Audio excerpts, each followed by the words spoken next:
Welcome to Live at Heart. My name is Dan. I'm thrilled to be here. I'm from Romania, and I am one of the organizers and the main moderator of the Romanian Music Business Conference, Mastering the Music Business. I want to extend my thanks to Peter, even if he's not here. I know he hears everything that happens at Live at Heart, so I want to extend my thanks to him for inviting me and letting me moderate a couple of panels at Live at Heart. This being said, we're talking about a very mysterious side of the music business called A&R, and I will let my four panel guests today, this morning, introduce themselves and talk a bit about themselves. Not before I share with you a very important information. At exactly 12 o'clock, you are going to hear some very loud speaking over the loudspeakers in Swedish. Do not get panicked, it's a fire drill. You have to do nothing, just, keep your seats, just nod, smile, whatever, but it's just a drill. Don't panic, okay? It's not an earthquake. It's not an earthquake, it's not a fire bomb, it's not World War III, it's just a drill. Okay, this being said, guys, let's start off from here, because you're closest to me. Introduce yourselves, just a couple of words. Hi, my name is Yohio, and I work at Chaos Entertainment in Sweden and Japan. I'm Tommy Rehn. I have a record label called Rehn Music Group, and also management and Bit of everything. Yeah, my name is Roger Gisbourne, based in Los Angeles, British, but based there. I've Sound Times 3, which is a music label with all different genres on it, and then I have a new one I'm doing called Rock and Roller Music, which is basically going to be only guitar bands. So I'm really excited about that. So label, management, publishing, all that, all round. Hi guys, I'm Martin Qvarfordt, and I'm from Örebro. I mostly work with concert organizing and also festivals, but we just started out a new music company, record label called Rough Talent. So I see that all of you have extensive backgrounds in the music business and are doing other things, are wearing many hats except for the A&R. How did you end up also doing A&R? Was there no one else? Or what happened? How did you end up doing that? Well, I could talk about it. So I was in a band signed in 1998 to 2000-ish, and we signed to Universal, and it was like they wanted to be they wanted us to be something we really weren't getting into, and use all their writers, and all the songs were going to be written by their people or co-writes. Collaborations I didn't even really want to get into because I was a lead singer and songwriter, and then I looked at it and it was like, I'm into, I want to work with bands and develop bands and keep their vision, and and find whether it's the next Bob Dylan or Lennon or somebody like that, where it's like they know what they want to do and their lyrics are already great, and I don't need to bring three writers into the game. Or if I'm going to work with them, I'll collaborate with them myself, and that's how like the way Motown worked, So that sort of vibe. Anybody else want to share their story? quite the same story, because I've always been playing bands when I was like 13, so and I don't know, I was interested in the business side really early. I didn't know it myself then, but we didn't have a record deal, so we got ourselves a lot of money, and we went to a studio and just spent a lot of money on the recording. So we did that first, and then when we had that finished, we tried to find a label. So we sent out, at that time we sent out CDs, I think. This was those early old 90s. things, those old ways. And we sent out CDs to record companies all over the world. And then we started to get these answers from them, and they didn't say anything. They say, "Oh, thank you for sending, but no." So the standard, like some interns just shipping them. I was sending really bad tapes. Yeah. And it was from live recordings from the rehearsals, couldn't hear the vocals or anything, so we were getting a lot of knows, especially in Los Angeles. But you've got a good leather jacket and your haircut looks really good, so maybe we'll come out and see the show. That's LA for you. It's like they're going to go on an image before they even hear the bloody tunes. Yeah, and then we faxed to record labels because we knew that if we send a fax, they have to answer that fax because that's like an official. You were sending a fax telling It's them... Hi, we a couple of weeks ago we sent you our stuff. What the hell happened to that? Not what the hell, but Of course. please. So that was really fun. But then we got some like personal answers from the faxes, but we didn't get any deal. So we started our own record company. So and we started printed up our own CDs. We had an independent distributor, did a deal with them. So we started a record company. We didn't actually think about it that much. Real indie, real DIY. Yeah, it was indie, and we did a video and what? It's not the typical story because usually the bands that are very successful, they get fed up with labels and they say, you know what, I have the money, I have the knowledge, I'm gonna start it. You guys, you did it the other way. You tried, you got no's, and you said, you know what, to hell with all of you, we're gonna do this ourselves. This is our record label. Yeah, and we did all the PR ourselves. We invented. We also invented a CEO for our company that didn't exist. I love that. So we sent out mails to press, and we signed with that CEO's name.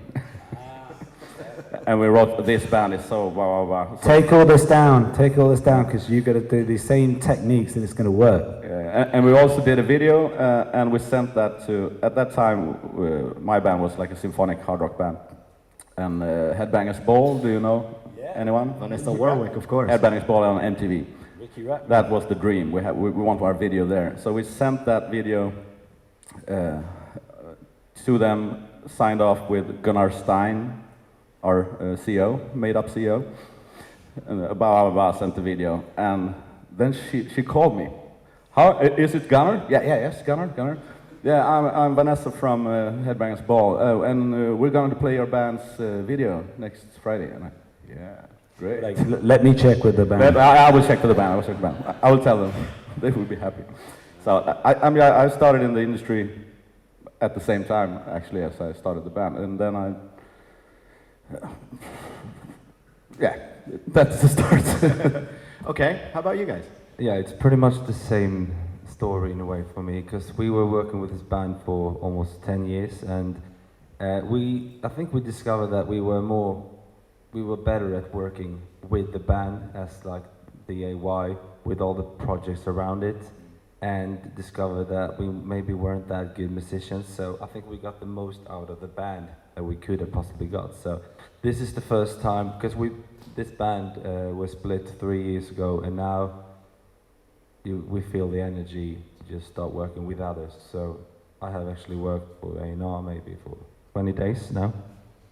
So I'm not sure about titles anyway, since you do so much stuff these days, and every 10 years every title is actually changed because the descriptions really change because the business changes. So it's really true. It's like, you know, any band that I work with, whether I'm signing them to the label, or if I'm signing them just for publishing or both, I don't look at it as like I'm the head of this table and it's a rectangle table and I'm the king of it. It's like it's a round table. You know, everyone that's around it, whether it's the main lead singer-songwriter, I want him to be on my left-hand side, but it's like everybody that's the team is on this table and nobody's really the head of it. You're all just coming up with ideas of like how we can make it better, how the songs can be crafted better, how the tours can work better, how we just lost money on that one. So it's like, and it's that sort of like vibe where everyone's a part of it and everyone's a part of the plan, instead of, hey, I'm the king of it and you better listen to me because I know everything, which I don't, so that's... Well, we'll get right back to the changing of the business, but I really want to hear your story, because doing A&R for a record label that is based in Sweden and Japan is rather exotic, so... Yeah. Yeah, so I started with my first band when I was 14, and we played visual rock, which is a Japanese genre. And yeah, we started like, we wanted to play in Japan, but we didn't get any offers, of course, because we were nobodies. So I booked the tour myself when I was 15. Wow. And yeah, so I looked up all the places and found out the email addresses and everything, and wrote an email in Japanese and like, we're gonna be in Japan for 2 weeks. Here's our song. You spoke Japanese when you were 15? Yeah, a little bit, not as good as now, but so Okay. yeah. Wow. So we went to Japan, and from then we actually had like a not just distribution deal. It was a license with Universal. Universal license. Yeah, with the Swedish Universal. Yeah. So we got Universal Japan to come watch us in Japan as well on our small tour. And yeah, so this is my dad, by the way, for those who know. Yeah, so he was working at a record company in Sweden at that time. So I'm kind of like brought up in this industry, kind of. So I also got very interested in the business side very early on. But we were signed to that label that my dad worked at that time. But when I was 16, I decided to start my own label in Sweden, because I was in the office every day anyway, so I'm like, I'm gonna do my own thing too and find my own artists. So I signed a band in the same genre as I play. And It was a Swedish band? Yeah, at first. And also a girls group and one pop singer. So I worked a lot, and I also produced like all the music for them. So yeah, I was doing everything. And of course, when I didn't know what to do, I just asked my dad, but mostly I did it myself, I think. And now I've been living in Japan for 3 years. And last year I started a Japanese branch of that company in Japan, which is very difficult to do as a Swedish person, to start a company in Japan. I will never do it again. I had to be with like lawyers and stuff in Japanese, very difficult Japanese, and a lot of paperwork, but I got it done, and I signed a Japanese band. I've been friends with the singer for a long time, and he started a new band, so I was like, you guys are good, so let's do it. And yeah, that's my story. Well, we're going to get back to this story because it's amazing. I mean, at your age, I think you can already write a book. It's an amazing trajectory that you've had.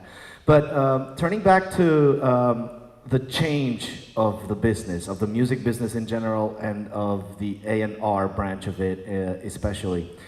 You were talking earlier about sending faxes and CDs, and these things are already obsolete. They do not serve almost any purpose anymore. So, in your opinion,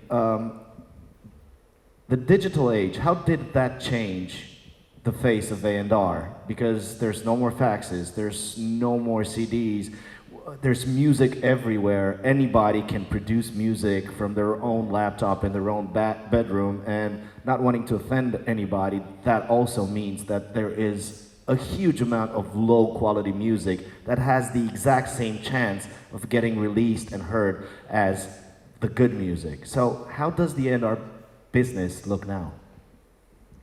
I think in Los Angeles, and yeah, I would say London as well, and some of these other places, that it is based around, a lot of them look at like the social media, how many people are going, how many people are liking things, how many people are, how many plays you have on Spotify, what do you have on YouTube? It's like they are looking at that right away, and then they are sort of seeing, okay, if they've got that, maybe then I'll go out to see a live show. Roger, I'm sorry to interrupt you, but I have to ask this question. Do you guys actually listen to all the tracks that you get? No. No. Okay, thank you. Just wanted to clear the air. But if something, My next question is the logical one. What makes you listen to a track, and what makes you decide, look, I'm not even going to play this? Time actually, because I get so many emails, so I don't have the time. Like now, I'm on conference 3 days, so the emails are like getting in the bottom, and I don't do it. But if I'm at my office and I get an email, of course I listen. So it's a matter of chance. It's time. It's time. I also think that it depends on how they write the email. Okay, good point. What should be in that email? It should be short and very concise and very descriptive. Like you should be able to basically have an idea what the songs sound like by reading the email, and then decide to listen. So a couple of references, maybe? Yeah, like we're a pop rock band with like symphonic elements and EDM breakdowns. Like if that's very Holy specific. shit! Yeah, that's pretty But specific. then it's like, okay, well that sounds interesting, so I'll listen. But if it's like, I play pop, then, oh, okay, great. So does everybody else. Yes. No, it's like this, short, very, very short, because I get a lot like this. Hi, we're a band from Alingsås, and we've been playing.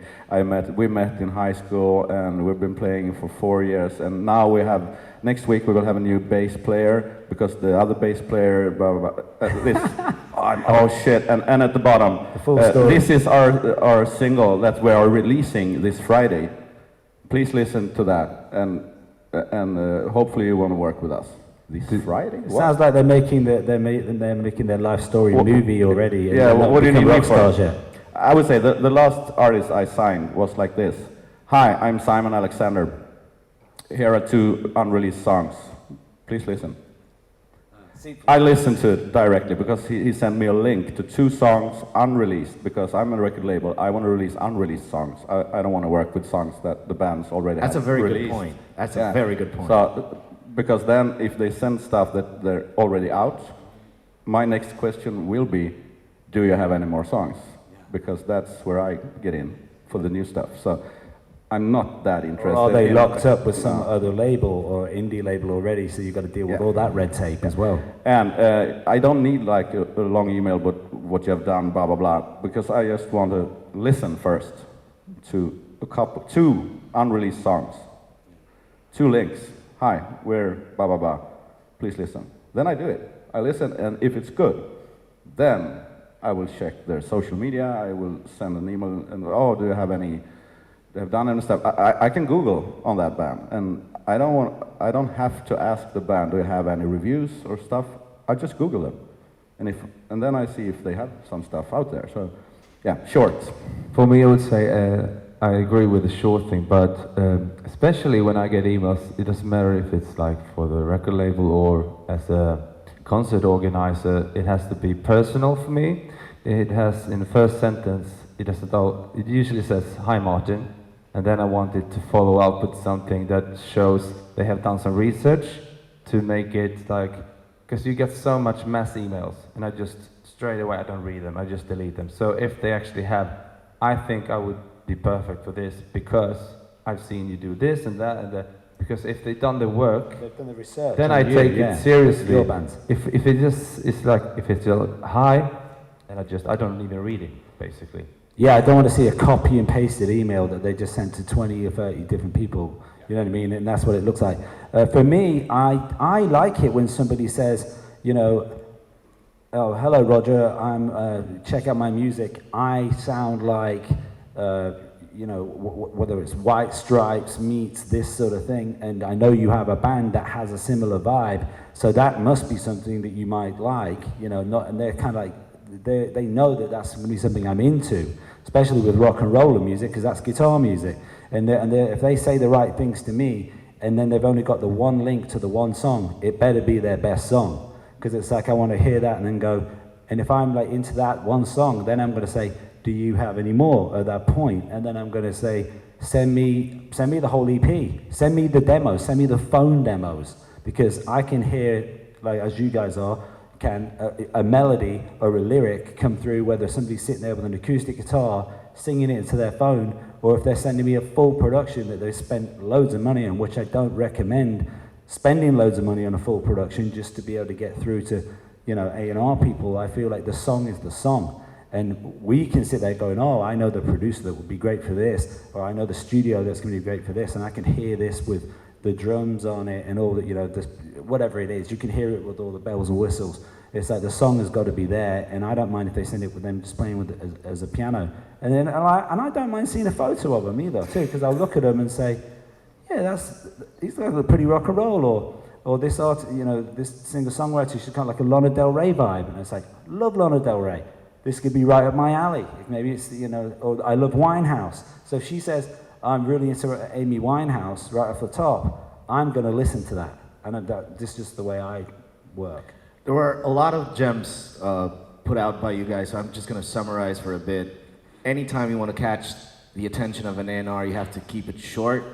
You have to prove to that A&R that it's not a mass email, that you know which label you're writing to and what the individual that you're addressing is doing at that label. You have to show them that you have unreleased songs right now, which is good business for the label, because once they see what you have done, the next question is, okay, what can I work on?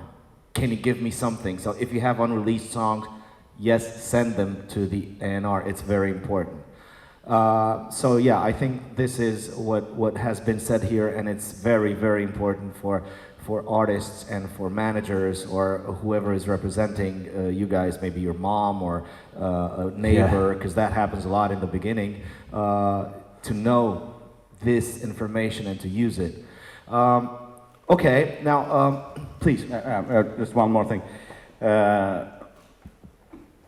I can take Simon Alexander as an example, but because he sent me 2 songs unreleased, and they're like, I can release this as is.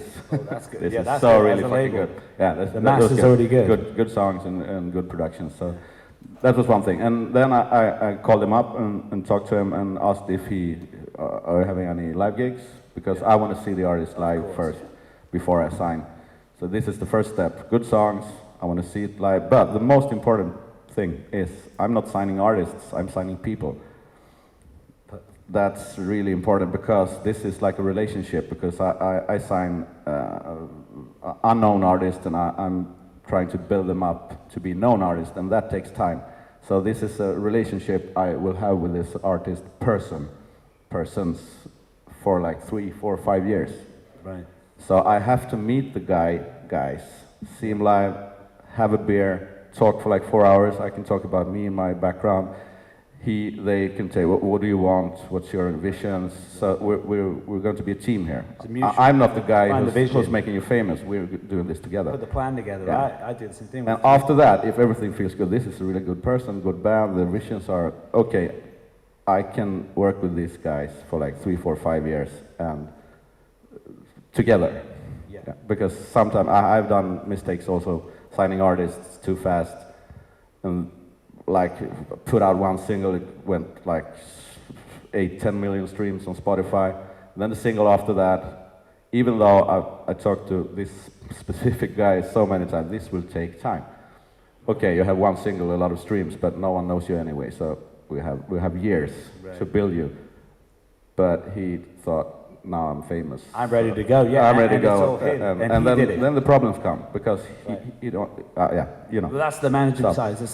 It's like you really people, not artists. That's Yeah. I'm signing people. Well, it's your relationship with the artist. It's like if you get it, especially because I'm a songwriter myself and I've come from that background. So if I'm getting to have that meeting, that sit down that you're talking about, I'm having to play like acoustic guitar or something to me and go, you know, what are all these songs that your favorites? And then they'll play these ones. Go, I'm working on this one, but I don't really like it. And I'll be like, this is great. And then I hear myself as like, oh, I could collaborate with you on this one and finish this up. Not just like after the publishing or anything. It's just more like, this song could be great if we craft it.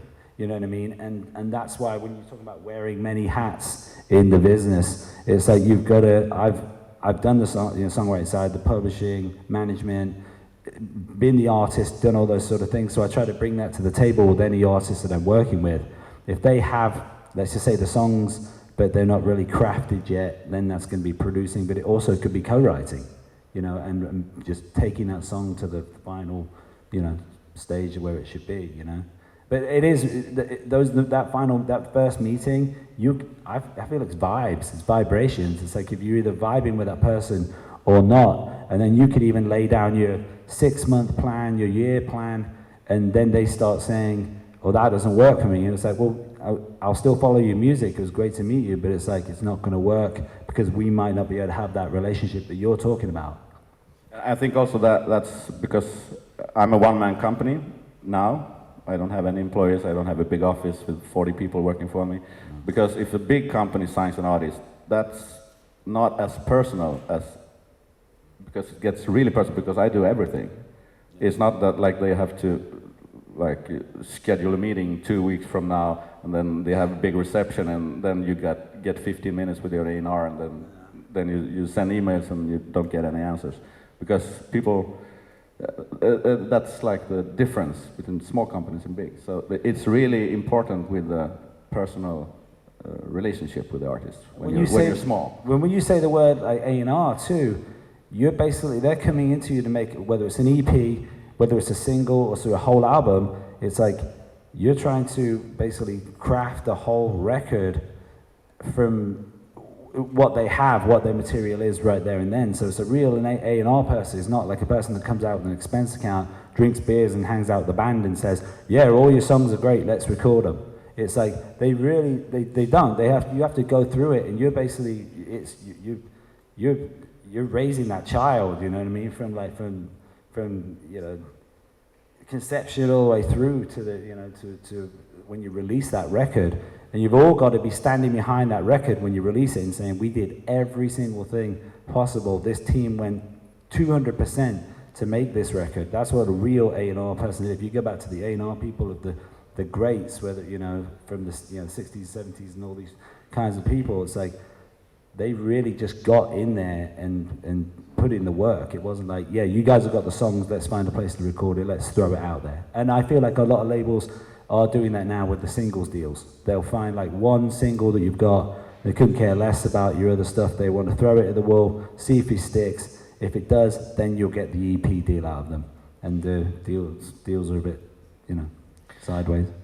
You said the greats of the A&R in the 60s and 70s, and I can't help remembering that bands during those times, not remember what I've read and seen in documentaries. I wasn't alive at the time, but they were watching the band play live for many times before even proposing to work together, before even showing the band the possibility that they might receive a contract. So my question for you is it possible in 2019 for a label A&R to sign a band without ever, or an artist, a solo artist, without ever seeing that artist perform live? And if it is not a possibility, then if an artist receives a contract from a label or from an A&R, a proposition just on the recording they said they've heard, should they sign, or is that a sign of bad A&R? I think that a lot of labels sign artists without seeing them live, but I think it's a mistake because, like in the 60s and 70s, you couldn't really fix that much in the computer. So you don't know how a band sounds live at all just by hearing a recording. Like, you have no idea. They can really suck live, but they can be good at making songs. So I think you really should go and see them live before, because there's melodyne and there's you can just cut the drums and everything. So I think it's very important to see them live, yeah. And I mean, today there's different artists as well. Obviously, back in the days there were specific songwriters that did songs for the artists, but today there is actually songwriters that doesn't have to perform live and still have a great career.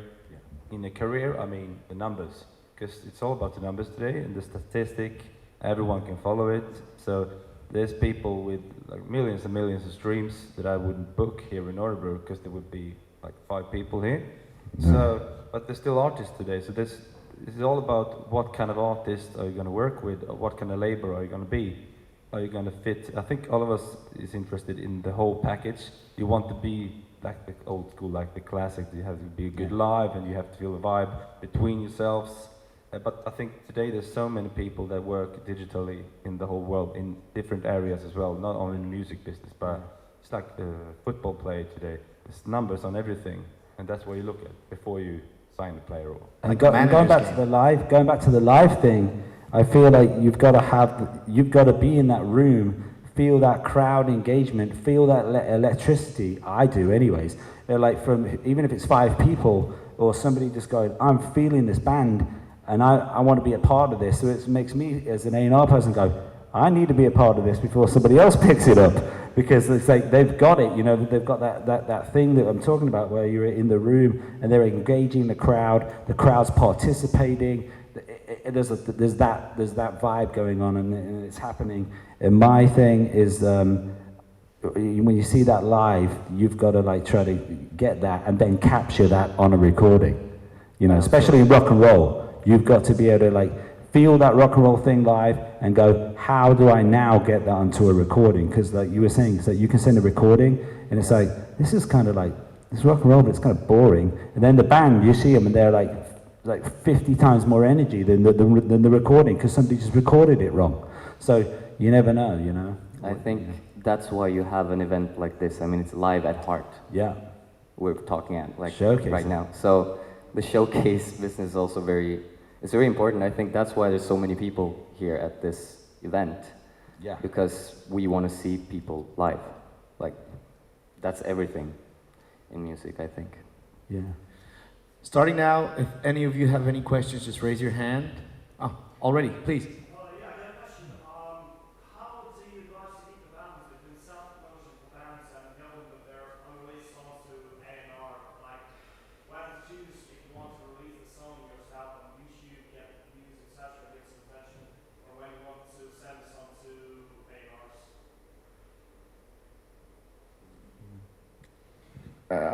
Do you mean if we think that it's a good thing you're doing stuff yourself, building, before you approach a label? Yeah. That's the question. I would say yes. You should do as much as you can yourself first. That's also a mistake many do, that contacting labels and management too early, because there's a lot of stuff you can do yourself without that. With a phone. Well, you Build can be your a whole- fan base, build something up, because there's 2 things. One, if you do that and don't bother to send to anyone, when your attention is going over the, what do you call it? The labels will find you.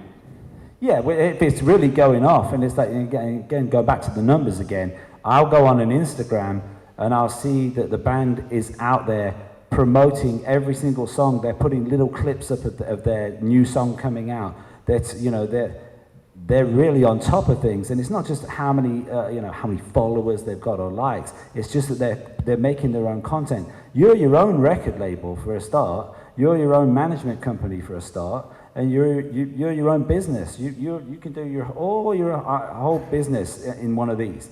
So it's like, so when you've already sort of got that train moving, a lot more people are going to want to jump on a moving train than one that's like just sitting there at the station like, oh, well, we're waiting for somebody to come along to, put some fuel into it so it can start going. And then you look at that person, I do anyways, and go, I look at work ethic, you know?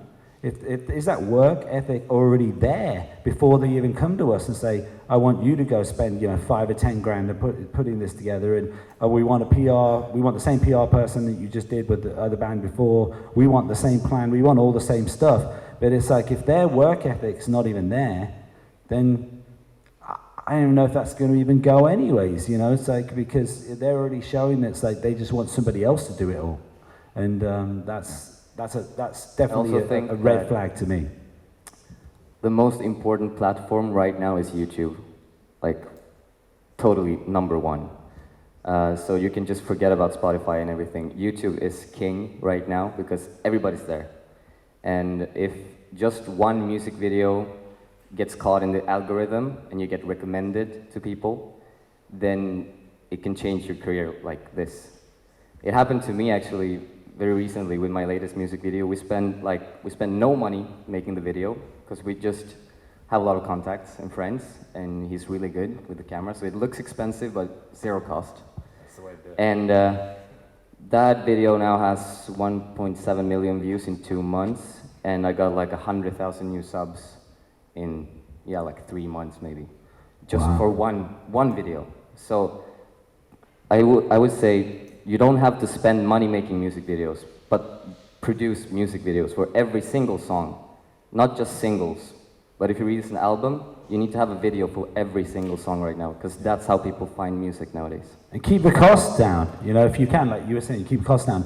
I own a third of a company called Rocket Gaming, and it's nerdcore. And I don't know if you know what nerdcore is, but it's basically songs that are about video game characters and whatever, Fortnite and all this other stuff. So my A&R kind of level on that is going to be like, I know nothing about that. I remember I played some Nintendo or something back in the day, but it's like, but I see that they have such massive numbers, 300,000, 350,000 subscribers, and just building and building and building, and they are just, they've got it on lock already because these guys can produce, and they've produced 500 songs in the last 2 years. And they also now have the exact same listeners on Spotify.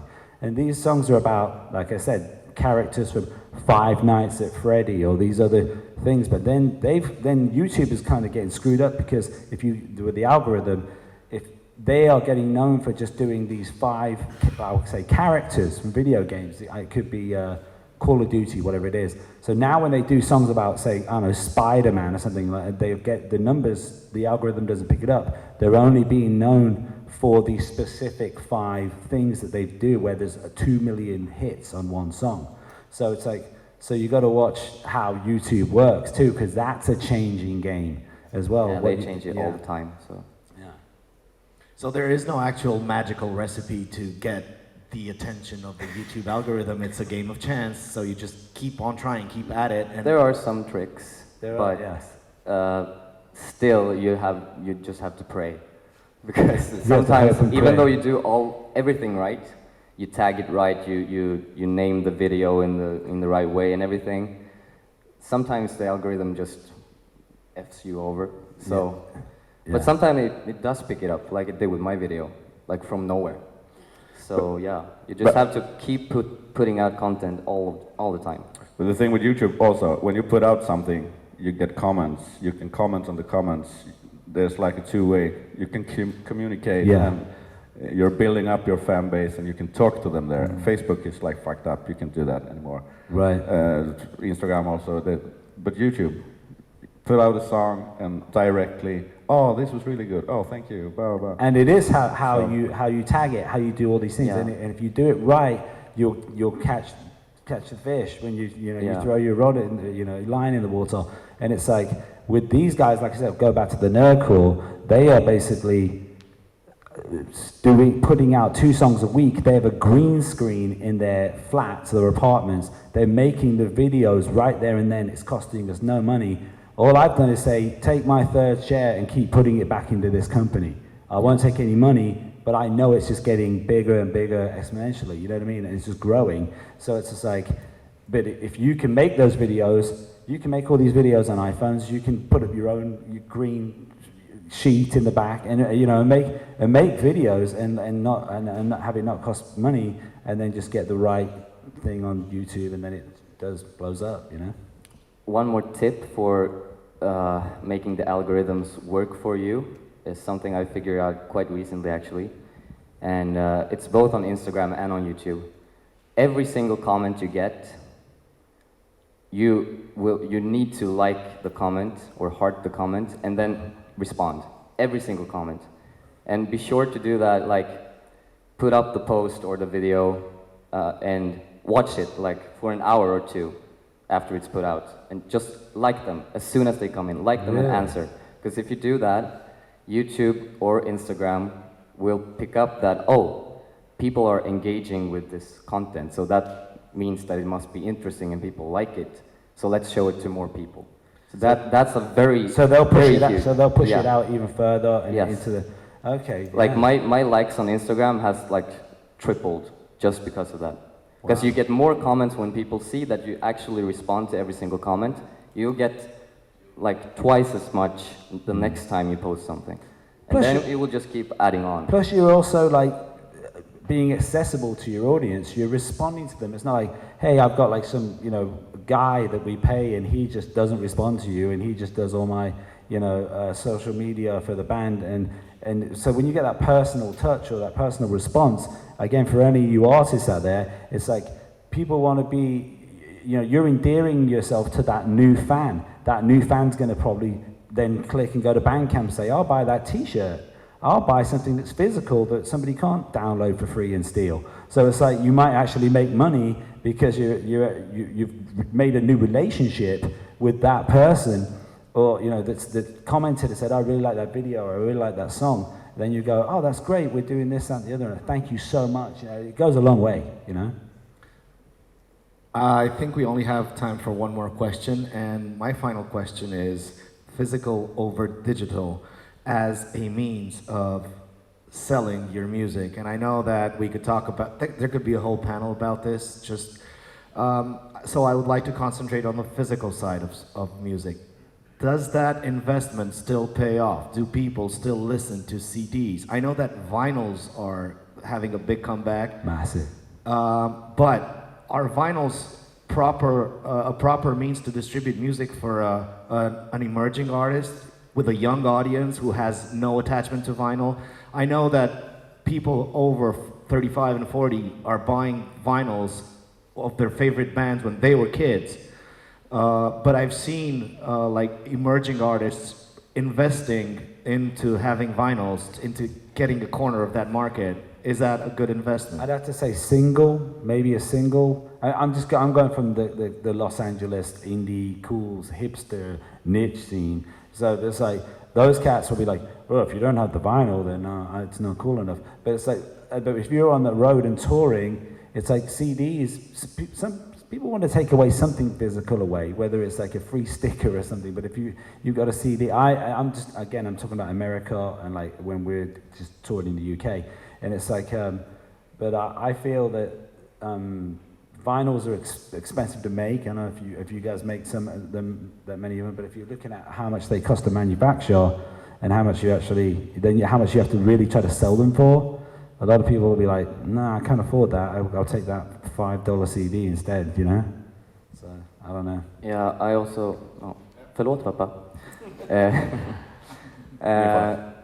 I think that Japan, since I'm active in Japan as well and I live there, Japan is still very physical. I see a lot more people now when they take the train, like listening on Spotify or Line Music or Apple Music, but still, especially in like the idol pop, which is like a Japanese genre, very cute J-pop music. Which you're going to see tonight at 11. Concert, yes. is it? Yeah, I brought some a Japanese idol group here this time. That's why I'm here actually. I mean, the biggest girl group in that genre can still sell 700,000 physical CDs in a week. I said holy shit without the mic on, sorry. Whoa. So in Japan, you can still, in that specific genre, the fans are so crazy that they want everything. And they also release like type A, type B, type C versions of the same CD. So one CD has the DVD of the music video, and that's for singles as well, not only albums. Wow. So they still have that market, and in Visual K, which is visual rock, which I do, it's also a genre where you sell a lot of CDs still. So when I don't release a CD, like I don't release CDs anymore, except for when I release an album, we'll maybe do it. But my Japanese fans are like, oh, when's the CD coming out with the new single? I'm like, never. No. I won't press any CDs for a single. But I had to do that for my Japanese bands and artists that I signed in Japan. Like, we had to press CDs for the single and have that DVD version as well. So it's still a bit back in time. But don't they have like such amazing artwork? Like you buy one, it's not like here where you have like a front cover and the back and that's it. They'll have, I've seen some of those, you know, Japanese and K-pop CDs, singles, and there's like the whole pull-out thing with all the pictures of the band and all this great artwork. So you're almost buying artwork at the same time, like physical artwork, which I think that really helps with that. I want to own that because it's like a, you know. Also, Japanese people and Koreans as well. I feel that they do want to support the bands that they like like wholeheartedly. So they know that if they buy a CD, that money will go to the band. And if they listen on Spotify, they don't feel like they're supporting the band enough because it's for free, even though we get money, but it's a very small percentage. So they want to buy CDs, and some of the fans, they will buy every single version of the CD. If we release like 3 or 4 versions of the same stuff, they will buy all of them. And one single costs like, it can cost about $20 for one single. So an album can cost like $50. So yeah. You need to be selling records over there, man.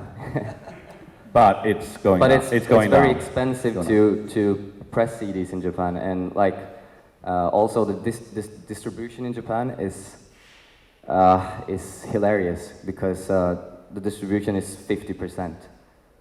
So the distributor takes 50%.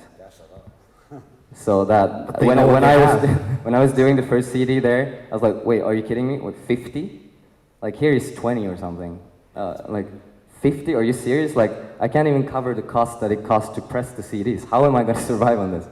So yeah, Japan is still very different from the rest of the world. Yeah, then you go to LA and it's like, I just got us for 88 cents with you know, back cover, front cover, because most people that want CDs out anyways out there or in rock and roll or indie rock, they want to have like, oh, that's what the band looks like on the front cover.